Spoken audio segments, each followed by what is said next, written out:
سلام دوستان، توی این نمابا میخوایم به نصب و بررسی توزیع اندوین او اس بپردازیم. این توزیع شروع توسعه‌اش از کشور چین بوده، بر پایه توزیع اوبونتو هستش و تنها میزه کاری که باهاش میتونیم این توزیع رو نصب بکنیم گنوم هستش و فقط هم از معماری x8664 پشتیبانی میکنه. این توزیع میاد یه میزه کار گنومی به ما ارائه میده که خیلی شبیه شده به میزه کار ویندوز 11. یعنی برای کسایی که از ویندوز میخوان مهاجرت بکنن به لینوکس میتونه توزیع خیلی خوبی باشه، چون که میزه کار گنومی که به شما ارائه میده شبیه میزه کار سیستم عامل ویندوز 11 هستش. برای بارگیریش هم تارنما داره، میتونید وارد تارنماش بشید و اینجا گزینه بارگیری رو داره دیگه. مثل اوبونتو 2 تا نسخه استاندارد و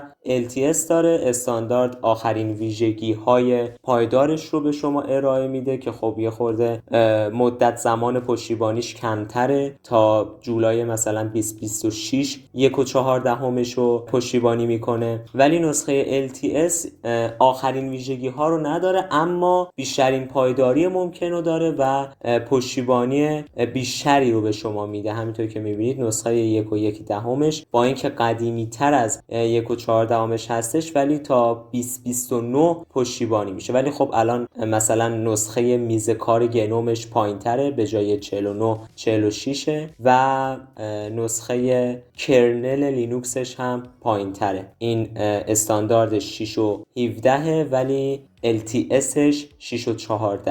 همین نسخه استانداردش به اندازه کافی پایدار هست، ولی از اونجایی که من دنبال بیشترین پایداری ممکن هستم نسخه LTSش رو بارگیری کردم. حالا بیاید بدون اتلاف وقت بریم سراغ نصب و بررسی نسخه LTS از این توزیع. خب من اینجا میام طبق معمول شروع میکنم به ساخت یک ماشین مجازی جدید. اینجا پرونده ایزوی اندوین او اس رو انتخاب میکنم، اینجا لینوکس رو انتخاب میکنم و نسخهش رو هم باید بذارم روی اوبونتو، چون به صورت مستقیم ما اندوین او اس رو اینجا نداریم و باید اوبونتو رو انتخاب بکنیم، چون که اندوین او اس بر پایه اوبونتو هستش. واسه همین من اینجا میام و اوبونتو 64 بیت رو اگر پیدا بکنم انتخاب میکنم، اوبونتو 64 بیت. خب حالا اسمش هم میذاریم که اندوین او اس هست اگر اشتباه نکنم. حالا 20 گیگ هم فضا بهش اختصاص میدیم و میایم خب به جای 2 گیگ 6 گیگ رم بهش اختصاص میدیم و یه مقدارم تعداد پردازنده های بیشتری رو بهش اختصاص میدیم. حالا ماشین مجازی ما ساخته میشه، روشن و همچنین تمام صفحهش هم میکنیم. خب الان ما همین گزینه اول رو انتخاب میکنیم و منتظر میمونیم که برای ما بیاد بالا. خب اینجا اول از همه مستقیما و به معنای واقعی کلمه اوبونتو داره برای ما بالا میاد. حالا ایشالله که خیره.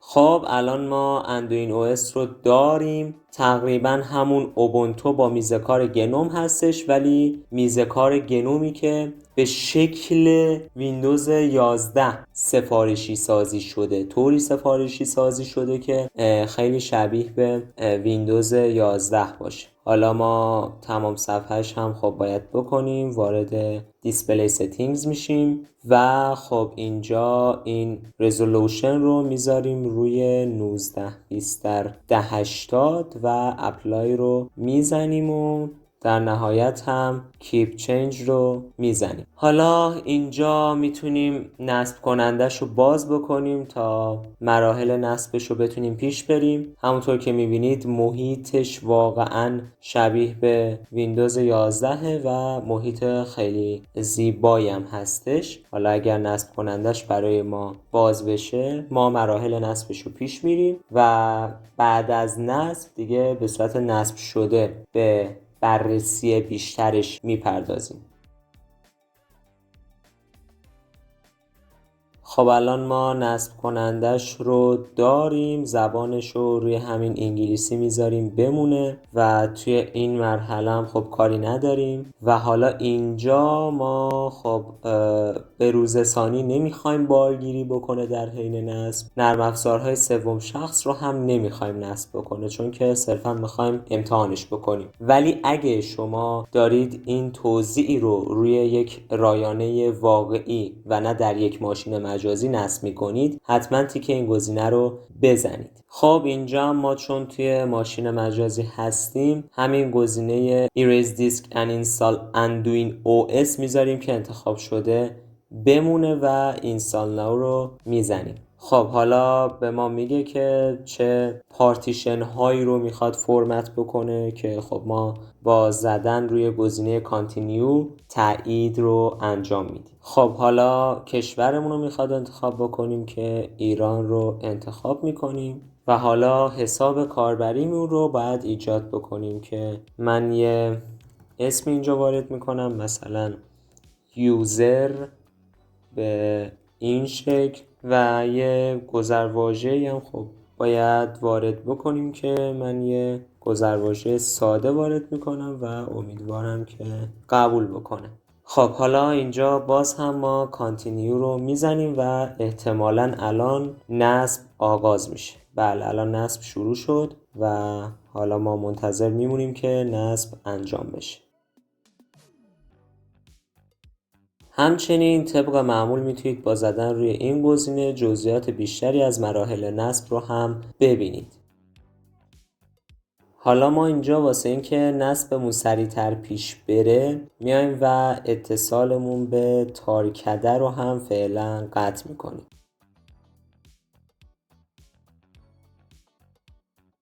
خب الان نصبمون با موفقیت به پایان رسید و ما میایم توزیعی رو ریستارت میکنیم تا بتونیم به صورت نصب شده داشته باشیمش. خب حالا توی این مرحله کافیه که ما بیایم توی ستینگز ماشین مجازیمون و توی بخش CD/DVD اینو بذاریم روی Use Physical Drive و اوکی کنیم. حالا میتونیم انتر رو بزنیم.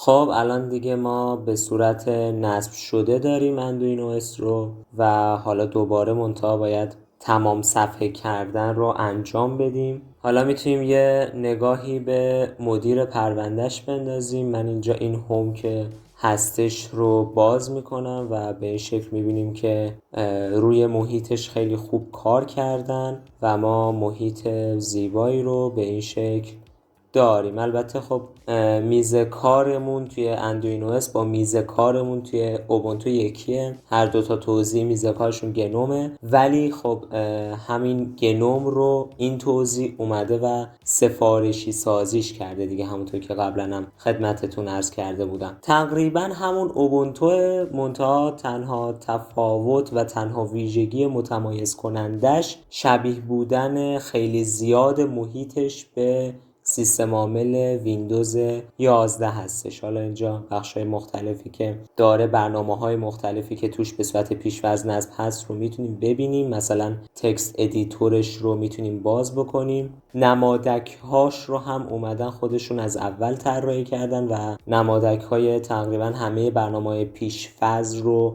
اومدن تغییر دادن که خیلی نمادک‌های زیبایی گذاشتن و اینم حالا ویرایشگر متنمونه که خب چیز خاصی هم نداره، ویژگی متمایز کننده‌ای به اصطلاح نداره. محیط بسیار خوبیه و ما حالا اینجا نرم افزارهای مختلفش رو بخوایم بیشتر مورد بررسی قرار بدیم میتونیم وارد تنظیماتش هم بشیم که دقیقا همون تنظیماتیه که توی اوبونتو داریم با یه خورده سفارشی سازی های اونم جزئی و کنسولش رو هم خب میتونیم ببینیم که همون ترمینال اوبونتو تقریبا و یه نئوفچی هم ببینیم اگه به صورت پیش‌فرض داشته باشه که خب نداره. الان به تارکده متصل هستیم، واسه همین ما میتونیم بیایم و نئوفچ رو نصب بکنیم با این دستور. خب حالا گذرواژه‌مون رو وارد میکنیم به این شکل و بله با خطا مواجه میشیم. خب اجازه بدین بیایم توی اسک اوبونتو. اینجا بقیه هم چنین مشکلی رو داشتن و حالا پاسخهایی هم براش ثبت شده، مثل این پاسخ که میگه اول از همه ما باید نشانی packages.ubuntu.com رو با مرورگرمون باز بکنیم. این میخواد ببینه که آیا واقعا بسته‌ای که ما به دنبالش هستیم یعنی نئوفچ توی APT یا توی بخش پکیج های اوبونتو واقعا وجود داره یا نه. خب الان اینجا میتونیم جستجومون رو انجام بدیم. من کافیه که این نئوفچی که سعی در نصبش داریم رو جستجو بکنم. جستجو رو انجام میدم و خب احتمالا نئوفچ رو ما اینجا خواهیم داشت. باید یه برنامه‌ای به نام Software and Updates رو باز بکنیم که من اجازه بدین ببینم که همچین برنامه‌ای رو داریم توی اندوینو اس یا نه. که خب داریم، بازش میکنیم و اینجا هم خب هم نوفچ رو داریم هم فست فچ رو داریم، پس از این بابت مشکلی نیست. ما باید بیایم توی این بخش که خب اجازه بدین ببینم اینجا چی گفته. اوبونتو سافتور تب رو باید باز بکنیم. اوبونتو سافتور که خب خودش باز شده هست در حال حاضر و باید مطمئن بشیم که این 4 تا بخش اول تیک خوردن که خب 5 تا در واقع 4 تا نیستن. این هم باید تیک بزنیم و اینجا گذرواژه‌مون رو وارد میکنیم به این شکل و اینو ترجیحاً میذاریم روی مین سرور، دقیقاً چیزی که اینجا ما داریم میبینیم. و حالا دیگه ببینیم چیز دیگه گفته. بله الان میخواد که یه sudo apt آپدیت بزنیم. خب من اینو میام کلوز میکنم و ریلود رو میزنم که تغییراتمون اعمال بشه. خب حالا میایم توی کنسولمون و sudo apt update رو اول از همه اجرا میکنیم. خب حالا میایم دوباره دستور مربوط به نصب نوفچ رو اجرا میکنیم و الان خب مشکل ما برطرف شد.